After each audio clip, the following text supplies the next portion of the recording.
what we do with barbecue lends itself to a good cigar. You go out, you flavor your meat, you throw it on your pit or your kettle or your smoker or whatever, and then what do? You sit back. Well, historically, we get drunk.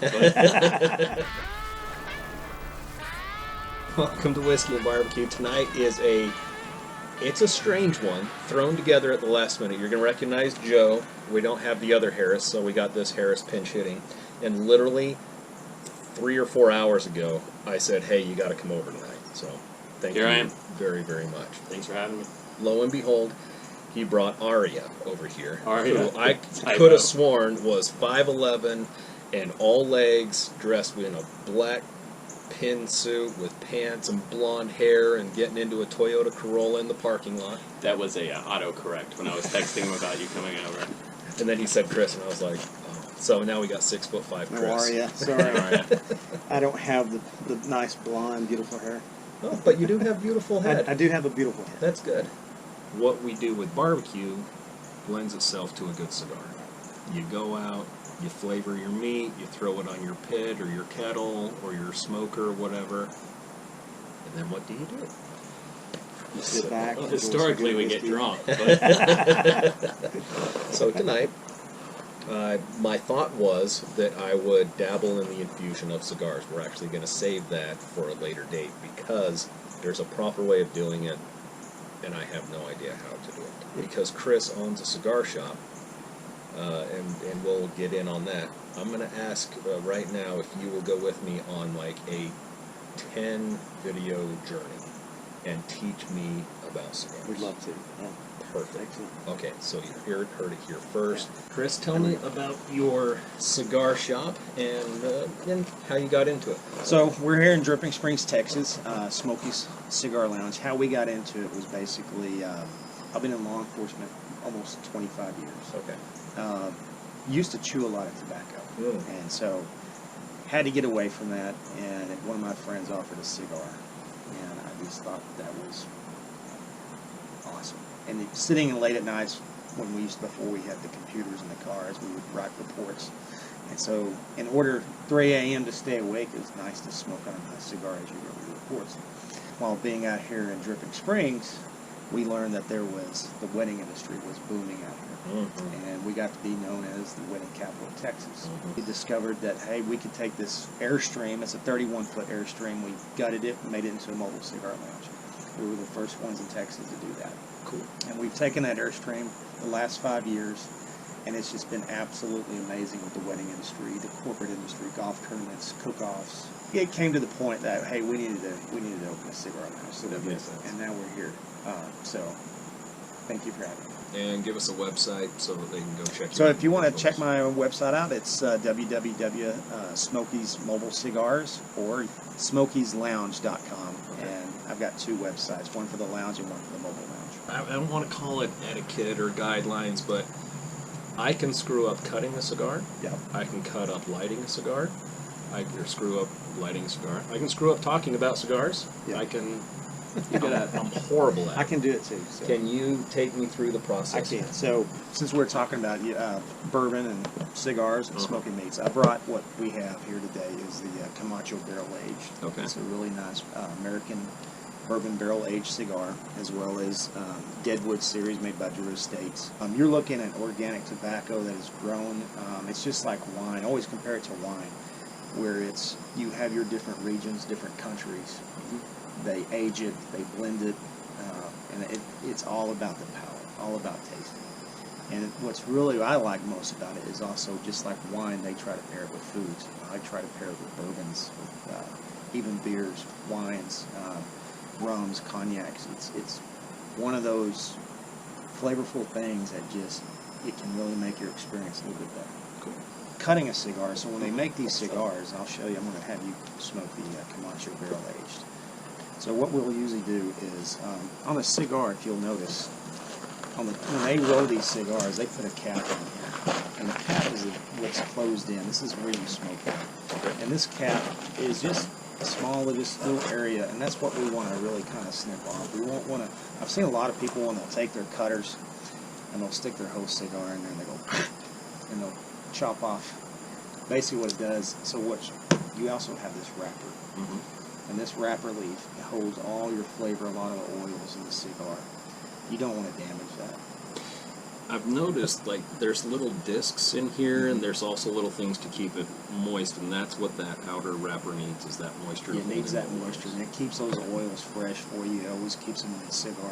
You let that dry out, and these cigars dry out, they basically become boom straw. Okay. You lose all your flavor and taste. They get harsh. Okay.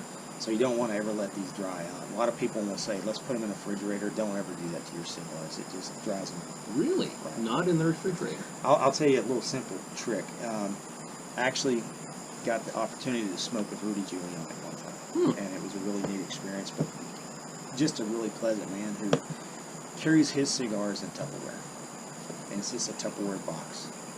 And Tupperware is actually a really good source to make a humidor for your cigars, because it seals, it keeps the air in there tightly, or the humidity in there tightly. And the Volvita packs, they're made to you can put one of these in your humidor. They contain you can put one of those in your humidor, and they'll last you about 3 to 4 months.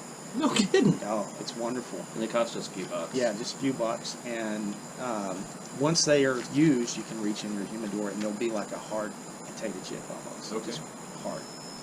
Time to trade them out, put a new one in there. But that'll maintain your humidity at 72% humidity. This is You what can you were keep blowing me up about. Yeah, that's why I told you to pick one up. Yeah. I like Yeah. the 69% usually. Right. When you're wanting to cut your cigar, what I always recommend is just a nice little easy, I don't know if you can see this, but we'll just open up the teeth of the blades a little bit. This is called a guillotine cut, and we're just snipping off just a little bit of that cap. We don't want to go very deep. Just a tad bit. Cut it right there, and you got a nice little hole. Oh, wow, so you still got, it's actually making the crown before you snip there. Right. But once you get that cut, you're ready to smoke, basically. And you haven't damaged that wrapper, so if you cut down too far, you can actually cause this, as you smoke it, your wrapper will become unraveling, and now you've kind of screwed up your smoke. Okay. But now when you're ready to toast it, I always call it toasting. Toast. There's over here, a lot of them, what my favorite cigars usually will have this little foot enclosure where they've just taken a tobacco leaf and kind of mashed it down on this area. And so you have this foot, and as you light that foot, I always start puffing it, because then you get the full taste of that wrapper. Okay, so you're drawing it into drawing your in mouth. that wrapper, so you're getting the full taste instead of what's been blended in here also. So you're getting that full taste of the wrapper. I usually will try to just kind of toast the cigar, and what we want to do is get an even burn. You want to start on the outside edges, and then move your way in, and just kind of get that nice circular. And you can turn your cigar in your hand, just kind of rotate it, and as you start seeing the tobacco kind of spark up. And I don't want to burn it either, so I kind of keep the flame away. So you don't want to, it's just like a steak. You don't want to burn it. You're not down in the blue part. You're up where the heat is coming just out up of the where the blue heat and is. into the, getting like a little sear out there. Yeah, exactly right. You want to get a sear just like a steak, nice tasty little sear there. And as you start seeing it kind of get even, now you're ready to start drawing. Okay. So I'll let you have that. And then as you draw, you'll see it, just kind of keep it away, keep it turning. And now you got your smoke going. What I usually like to try to do, just to get a little bit more flavor, is this. It's like whiskey tasting. You're going to chew on that bourbon. You that draw whiskey. it in. Draw it in, let it hold sit it. on your palate, hold it for a couple seconds, even let it just sit on your palate and blow it out. And then you just kind of get those notes, those tastes. And then when it gets really interesting, it's when you can start pairing it with what you're tasting. And I think what I paired you up with, Ironroot. Yep, so Harbinger. You're good. Ironroot. It's going to have, it's a young whiskey that is got a lot of corn flavor to it. It's also got some of those earthy barrel notes. So that cigar does too. So what's going to happen is you're going to experience actually a little bit more taste out of each other. And I think you can take that, draw that smoke in, and let it sit on your palate. Chew on it a little bit and blow it out, and then take a small sip and let it pair up with your palate. And you're going to see some interesting notes that come out of that. I wish I could describe the magic that just happened there. Now, we've done a whole episode just on Josh's bottle here of the Ironroot Harbinger. It's actually quite enjoyable. But after taking this in, letting it sit on the palate and roll it around, and then blow it out, and then taking a sip of this.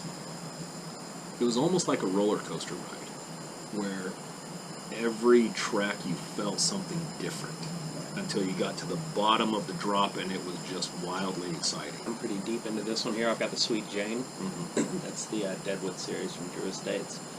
And immediately followed by a sip of this Ironroot.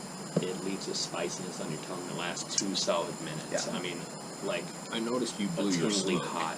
I into did. it. And tell me the idea behind that. Well, so when I blew a mouthful of smoke in there, I put my hand over it and just swirled it. Yeah. And when you whiff that smoke after you take your hand off, it's full of whiskey. It's like smelling exactly what you just tasted. It really allows you to experience the two together. Smokey, I want to thank you for joining me. Thank you, sir. And of course, Joe, for dropping everything tonight and coming over. Thank you, sir. Thanks for having me again. So what we're going to do is we're going to continue with Smokey as we go along. Probably once a month, once every other month, and we're going to sit Smokey down and we're going to go through a good cigar to pair up with some whiskey. And of course, we'll continue with our barbecue, and this guy will probably show up every once in a We could even pair up with some good barbecue. while. We could probably do About that. We'll do a threesome. Cigars, Let's barbecue, not tell and anybody whiskey. that if you don't mind. On that note, remember the best whiskey, that's your favorite. The best cigar is the one in your hand. Just remember to share both. Yeah, Thanks for stay watching. smoky, my friends.